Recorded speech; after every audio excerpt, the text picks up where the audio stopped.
Mayor എങ്ങനെയുണ്ട് കഴിഞ്ഞ വർഷം പോയ വർഷം 2023? ജോഷ്ല 23 ഞാൻ വിചാരിക്കുന്നു നേട്ടങ്ങളുടെയും അഭിമാനത്തിൻ്റെയും അതോടൊപ്പം ജോഷ്ല പറഞ്ഞതുപോലെ അതിജീവനത്തിൻ്റെയും വർഷമായിരുന്നു. ഏറ്റവും ആദ്യം എടുത്തു പറയേണ്ടത് ജോഷ്ല പറഞ്ഞ കാര്യം തന്നെയാണ്. സംസ്ഥാന സ്കൂൾ യുവജനോത്സവത്തിന് കോഴിക്കോട് ആതിഥേയത്വം അരുതിയപ്പോൾ ഇതുവരെ ഇല്ലാത്തത്ര ജനങ്ങളുടെ പങ്കാളിത്തം, 5 ലക്ഷത്തിലേറെ ആൾക്കാരാണ് ആ ദിവസങ്ങളിൽ വന്നുപോയത്. മാത്രമല്ല കൃത്യമായ ഗ്രീൻ പ്രോട്ടോകോൾ പാലിച്ചുകൊണ്ട് നടന്ന വലിയ ഒരു മേളയായിരുന്നു അത്.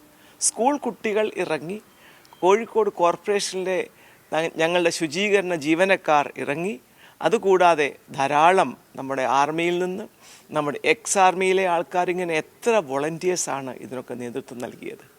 അതുകൊണ്ട് ഇതെല്ലാം കഴിഞ്ഞു പോകുമ്പോൾ ഏറ്റവും വൃത്തിയായ ഒരു സ്ഥലമാക്കി ഇടാനും ഒരു ദിവസമെങ്കിലും മാലിന്യം കൂടിക്കിടന്നു എന്നൊരു പരാതി ഇല്ലാതെ ആ കലോത്സവം നടത്താനും കോഴിക്കോടിന് സാധിച്ചതിൽ മേയർ എന്നുള്ള നിലയിൽ എൻ്റെ ആരോഗ്യരംഗത്തെ ജീവനക്കാർ, അതുപോലെ എല്ലാ സന്നദ്ധ പ്രവർത്തനങ്ങൾക്കും മുന്നിട്ട് വരുന്ന നമ്മുടെ പ്രിയപ്പെട്ട കോഴിക്കോട്ടുകാർ, അവരെയൊക്കെ ഓർത്തുകൊണ്ട് ഞാൻ അഭിമാനിക്കുകയാണ്. സത്യത്തിൽ ആ ജനുവരി മാസം തന്നെ തുടങ്ങി ആരോഗ്യരംഗത്തെ സംബന്ധിച്ചിടത്തോളം, ശുചിത്വത്തെ സംബന്ധിച്ചിടത്തോളം എല്ലാമുള്ള വിഷയങ്ങൾ അല്ലെ. ഇപ്പോൾ രാത്രികാല ശുചീകരണം അടക്കം ആരംഭിച്ച് ഒരു സ്ഥിതിയിലേക്ക് പോയിരിക്കുന്നു.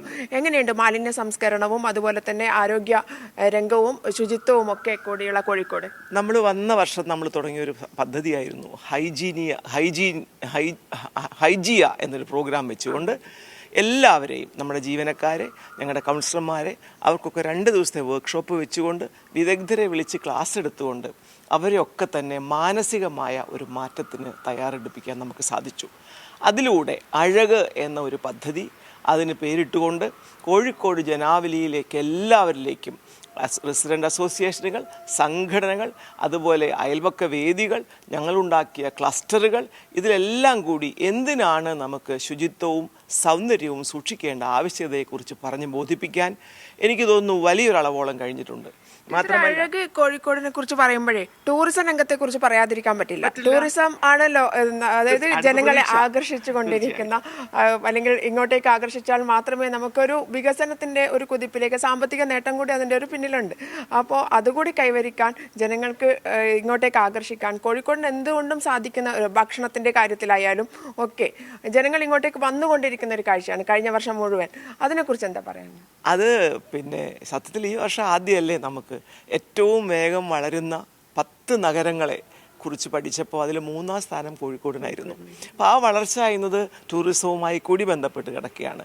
നമ്മുടെ ബഹുമാനപ്പെട്ട ടൂറിസം വകുപ്പ് മന്ത്രി ഒരിക്കലും കാണാത്തത്ര ഊർജ്ജത്തോടെ, ദൂരക്കാഴ്ചയോടെ അത്തരം കാര്യങ്ങൾക്ക് നേതൃത്വം വഹിക്കുകയും എല്ലാവരെയും പങ്കാളികളാക്കുകയും ജനങ്ങളിൽ ടൂറിസം ആവശ്യമാണ് എന്നൊരു ബോധ്യം ഉണ്ടാക്കുകയും ചെയ്തൊരു വർഷം കൂടിയാണ് 23.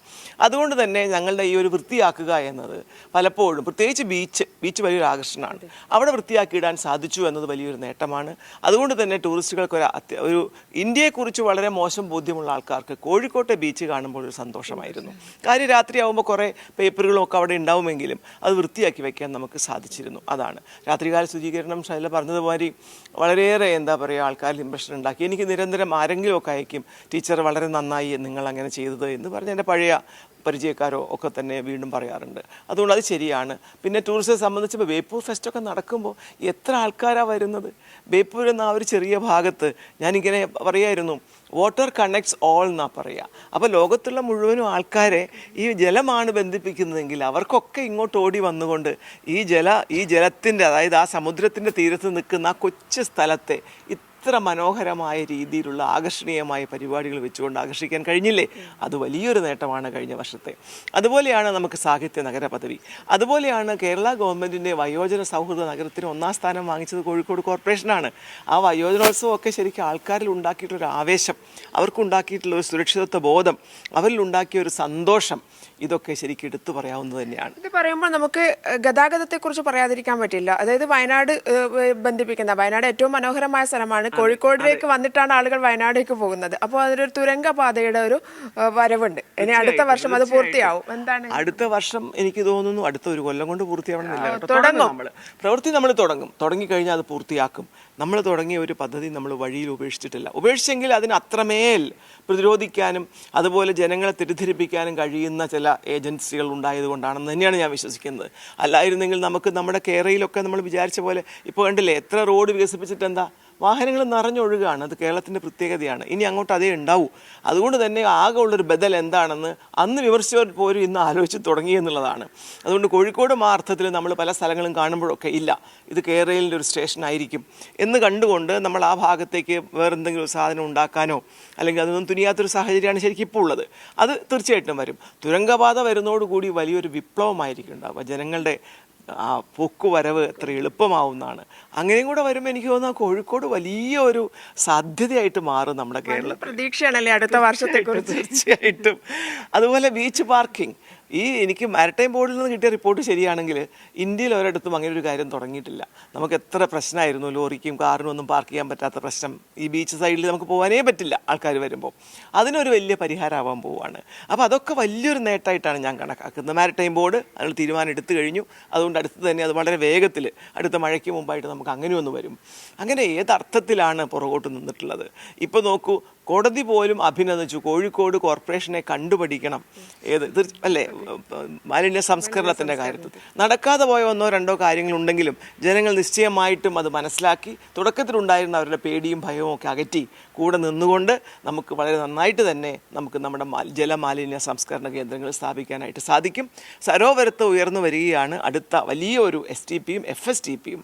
മെഡിക്കൽ കോളേജിലെ ഒരു 2 MLD STPയും അതുപോലെ 1 MLD STP ഈ ജനുവരി മാസത്തിൽ നമുക്ക് ഉദ്ഘാടനം ചെയ്യാനായിട്ട് സാധിക്കും. പറഞ്ഞു വരുമ്പോഴേ മാലിന്യ സംസ്കരണവും ആരോഗ്യവുമായി വലിയ ബന്ധമുണ്ട്. നമുക്കറിയാം, ഏറ്റവും അടിസ്ഥാനപരമായ കാര്യം എന്ന് പറയുന്നത് ജനങ്ങളെ സംബന്ധിച്ചിടത്തോളം ആരോഗ്യമാണ്. ആരോഗ്യ രംഗത്ത് കോഴിക്കോട് കൈവരിച്ചിട്ടുള്ള നേട്ടം നിപയെ പ്രതിരോധിച്ചുകൊണ്ട് സൂപ്പർ സ്പെഷ്യാലിറ്റി ഹോസ്പിറ്റൽ അടക്കം വരാൻ പോവുകയാണ്. അതായത് വന്നു കഴിഞ്ഞു. അതെ, ഓർഗൻ ട്രാൻസ്പ്ലാന്റേഷൻ അടക്കം, അതായത് അവയവ മാറ്റ സൂപ്പർ സ്പെഷ്യാലിറ്റി ഹോസ്പിറ്റൽ അടക്കം വരാൻ പോവുകയാണ്. നമുക്കറിയാം, വലിയൊരു അമേരിക്കയെ കഴിഞ്ഞ കോവിഡ് കാലത്ത് രക്ഷിക്കാൻ വേണ്ടി എത്തിയ ക്യൂബയുടെ സേന അതുപോലെ തന്നെ ചിലപ്പോൾ ഒരുപക്ഷെ നാളെ കോഴിക്കോട് അങ്ങനെയായി മാറും എന്നുള്ള ഒരു പ്രതീക്ഷയുണ്ട്. നമ്മളിപ്പോൾ എത്രയോ പേർക്ക് ദുരന്ത നിവാരണ സേന എന്ന് പറഞ്ഞുകൊണ്ട് 200ഓളം ആൾക്കാർക്ക് 2 വട്ടമായിട്ട് നമ്മൾ സ്പെഷ്യൽ ട്രെയിനിങ് കൊടുത്ത് നിർത്തിയിട്ടുണ്ട്. നമ്മുടെ കോഴിക്കോട് തന്നെയുള്ള ട്രോമ കെയർ എത്രയോ ആൾക്കാർക്കാണ് ഇതുപോലെ ഒരു ദുരന്തം വന്നാൽ എന്ത് ചെയ്യണം എന്നുള്ള രീതിയിൽ പരിശീലനം കൊടുത്തുകൊണ്ടിരിക്കുന്നത്. ഇപ്പറഞ്ഞ് വളരെ ശരിയായില്ല. നാളെ ഒരു പക്ഷേ കേരളത്തിൽ എവിടേക്കും പോകാൻ സന്നദ്ധമായൊരു ദുരന്ത നിവാരണ സേന കോഴിക്കോട് ഉണ്ടായിരിക്കും, ഉറപ്പാണത്. അതുപോലെ നമുക്ക് ഈ വളരെ ഡിഫറൻ്റ്ലി ഏബിൾഡ് എന്ന് നമ്മൾ വിളിക്കുന്ന ഭിന്നശേഷിക്കാരായവർക്ക് വേണ്ടി ധാരാളം പദ്ധതികൾ കോർപ്പറേഷൻ മാത്രമല്ല കേട്ടോ. അതാണ് അതിൻ്റെ പ്രത്യേകത. നഗരത്തിൻ്റെ പ്രത്യേകത എന്ന് പറയുന്നത് ഒരു കോർപ്പറേഷൻ എന്ന ഒരേ ഒരു ഏജൻസി മാത്രമല്ല ചെയ്യുന്നത്. എത്രയോ ആൾക്കാർ, എത്രയോ സംഘടനകൾ, മതസ്ഥാപനങ്ങൾ, അതുപോലെ ഓർഗനൈസേഷൻസ്, ഇതൊന്നുമില്ലാത്ത ജനങ്ങളുടെ കൂട്ടായ്മകൾ, ട്രസ്റ്റുകൾ, ഇവയൊക്കെ തന്നെ ഈ വ്യത്യസ്തമായ ഭിന്നശേഷിക്കാരായവർക്ക് വേണ്ടി എത്രയോ സഹായങ്ങളാണ് ഒരുക്കുന്നത്. 300 കോടി രൂപയാണ് സൂപ്പർ സ്പെഷ്യാലിറ്റി ഹോസ്പിറ്റലിന് വേണ്ടി, അതായത് അവയവ മാറ്റ സൂപ്പർ സ്പെഷ്യാലിറ്റി ഹോസ്പിറ്റലിന് മാറ്റി വെച്ചിരിക്കുന്നത് സർക്കാർ. കോഴിക്കോട് വരാൻ പോവുകയാണ്. അതിനെക്കുറിച്ച് എന്താ പറയാൻ? ആ അവയവമാറ്റം എന്ന് പറഞ്ഞാൽ ഒരു വലിയ വിപ്ലവമാണ് മനുഷ്യരുടെ ജീവിതത്തിൽ. കാരണം നമുക്കിപ്പം ലിവർ, അതുപോലെ നമ്മുടെ ഹാർട്ട്, കിഡ്നി, ഇതൊക്കെ നമ്മൾ മാറ്റിവെക്കുന്നുണ്ട്. അതുപോലെ ഇനി പല രംഗത്ത് ഈ സ്റ്റെം സെൽ റിസർച്ചൊക്കെ കണ്ടമാനം ഉയർന്നു വരുമ്പോൾ എനിക്ക് തോന്നുന്നു ഇതിന് ഒത്തിരി സാധ്യതകൾ തുറന്നു കിട്ടാനുള്ള ഒരു അവസരം ഇപ്പോഴേ നമ്മൾ സൃഷ്ടിക്കുകയാണ്. വരാൻ പോകുന്ന വിപ്ലവകരമായ മാറ്റങ്ങൾക്ക് മുൻപേ ഒരു മുഴം നീളെ എറിയുന്ന ഒരു ഗവൺമെൻറ്റാണ് നമുക്കുള്ളത്. അതും കോഴിക്കോട്ടാണ് എന്നതിൽ അങ്ങേ അഭിമാനിക്കുകയാണ്. ടീച്ചർ, നമുക്ക് ഇനി മറ്റു വാർത്തകളിലൊക്കെ പോകേണ്ടതുണ്ട്. എന്തായാലും നല്ല ഒരു പുതുവത്സര ആശംസകൾ കൂടെ. ഇതാണ് കാവ്യ പറയാനുള്ളത്. ഏറ്റവും നല്ല ഒരു വർഷമാണ് കടന്നുപോയത്. ഇനി വരാൻ പോകുന്ന വർഷത്തെ വലിയൊരു മാറ്റം കോഴിക്കോട് ജില്ല പ്രതീക്ഷിക്കുന്നുണ്ട്. അത്രയേറെ മാറ്റങ്ങൾക്കുള്ള എല്ലാ സാധ്യതകളും ഒരുക്കിക്കൊണ്ടാണ് 2024 കടക്കാൻ പോകുന്നത്.